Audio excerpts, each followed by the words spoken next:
Hi honeys, it's Michelle. In today's video, I'm going to talk about what happened last night on 90 Day Fiance the Other Way. Last night was episode 5. Now there are spoilers in here, so if you haven't seen the episode yet, you might want to exit out of this video, go watch the episode, and then come back. Okay, the first couple I want to talk about is Deavan and Jihoon. The episode starts with Jihoon talking to his parents about Deavan coming out, and his mother says, let me look at my notes here, that she doesn't try hard enough to be lovely and likable. Wow.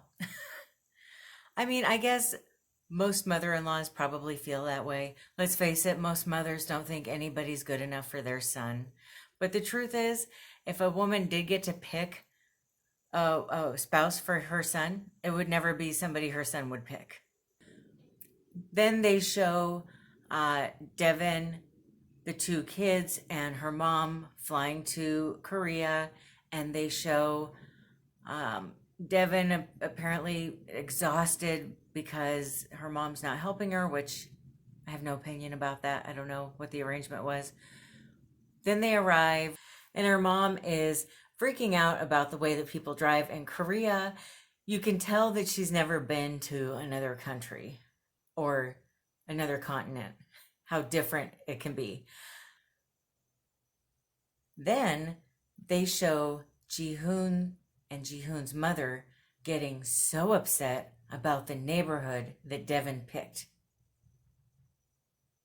Okay, well, where were you the last few months? If you cared that much about where your son and your grandchildren were going to live, why didn't you ask? Why didn't you help him look for a place? Why are you just now inserting your opinion? I hate it when people do that. I hate it. Personally, if it was me, I can assure you that my mother and my mother-in-law, they're both nosy, like all mothers and mother-in-laws are. They would both be making sure that we were moving to a good neighborhood, and we don't even have kids. But I can guarantee if they had grandchildren involved, they would definitely be wanting to make sure that their grandchildren were living in a good neighborhood. So I'm not understanding why she's just now getting upset. Why didn't she care at all before now? I'm not understanding that. Maybe she could learn to be a little bit more lovely and likable.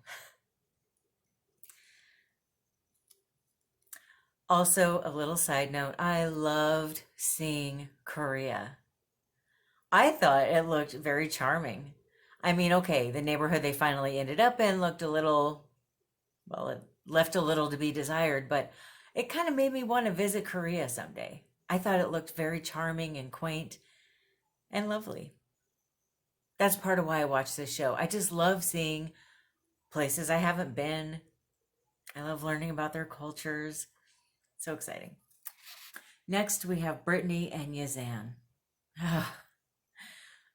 Brittany. Okay, so they show the 2 of them in the car. Jazan is being very aggressive towards her, and you can tell she's very uncomfortable. I think she's feeling pretty scared at that point, probably wondering what she got herself into. And I don't blame her at all. Now, she does keep mentioning, though, that she's an American and he needs to learn her culture. I don't agree with that one. The reason I don't agree with that is she's in his country. I'm not saying that when you get behind closed doors, you can't have both people's culture present in your relationship. But I feel that when you're out in public, you really have to go out of your way to respect the culture of the country that you are in. I don't think it's fair for an American to move to another country and expect the entire country to change their values, their rules, their lives to fit what the American is comfortable with. She says that she's having second thoughts. Me too, Brittany, me too. I'm having second thoughts. I would really like it if you just went home. Look, Brittany, you are a beautiful, vibrant, intelligent, talented woman. What are you doing? You deserve so much better than this. I am hoping that by the time this season is over, we will find that you are at home and you are safe at home. There are plenty of men over here or other countries that aren't quite so different from America that would love to date you. I just don't think this is the right person for you.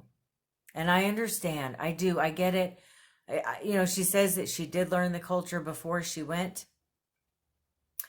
I think that she probably maybe did. I think that it's so easy when you're first in love with someone to be so in love with the idea of being with them and the idea of them that you kind of make excuses for them in the situation. And I'm thinking that that's probably what happened here. She's probably just, well, it's not really like that over there. I mean, I know everything I've read says it is, but it's not really going to be like that. Or he's not really going to expect me to behave that way or do those things or follow those rules. But yeah, he kind of does. Then they show him dropping her off at the hotel. He doesn't even help her with her bags. Me personally, I get that that's the culture there. I really like a gentleman who's going to carry my bags for me. I like having my doors opened. I'm old-fashioned that way. It is what it is. But that's why I chose a mate who does do those things for me. Then we have Ariela and Vinyum. In this episode last night, we saw Ariela and her mom flying to Ethiopia. And that's all we really saw of them. Then we saw Vinyum. Finally, we saw him at his home and in his environment talking to us. And it turns out his parents both died when he was young, and he lives with his brother and his brother's wife at their one-bedroom home, and he lives in their living room. I'm just curious if Ariela knows this and if she's okay with her and the baby and him, all three living on the couch. I'm not sure. I mean, I get it. I've had moments in my life where I lived on a couch, but it was just me. So hopefully he's got something in the works to where he can get a place for them to live. Because Ariela strikes me as a very independent person. I don't think she's going to do very well sleeping on a couch. Just my opinion, but I don't see that going over very well for her. And then it looks like he's quite the hard worker. He's got multiple jobs and multiple things he's doing. I wonder how that'll work too. I'm wondering if Ariela doesn't expect him to have his life revolve around her when she arrives.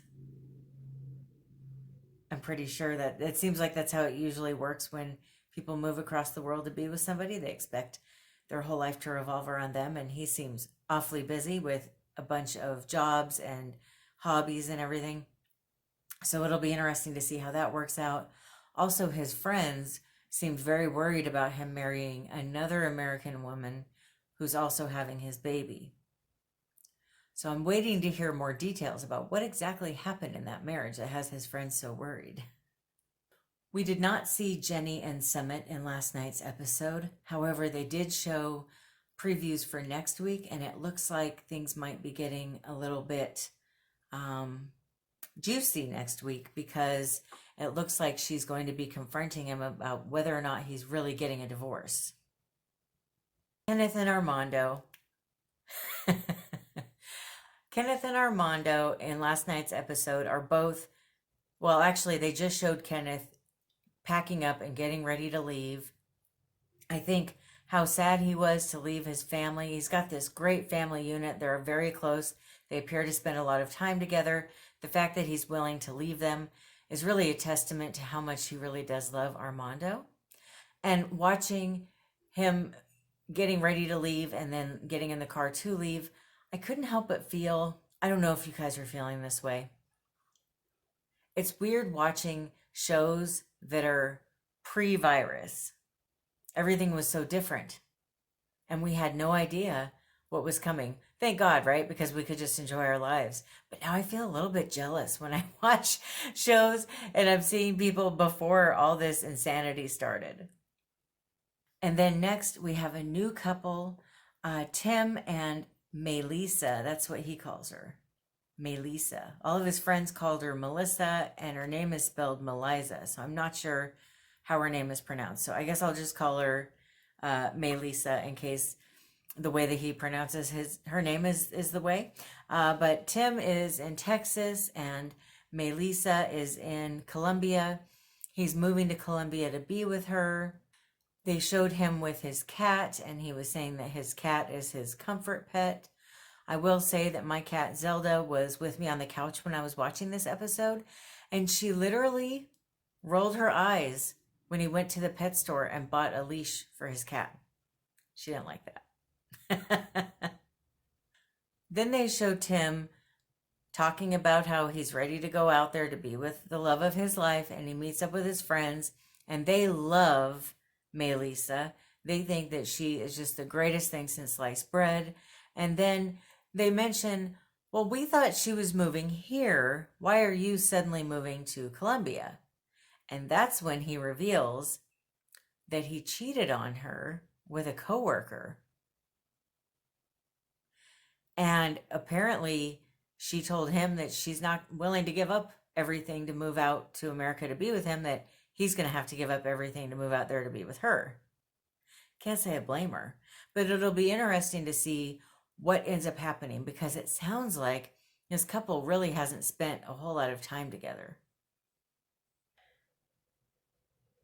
And that's really all they showed.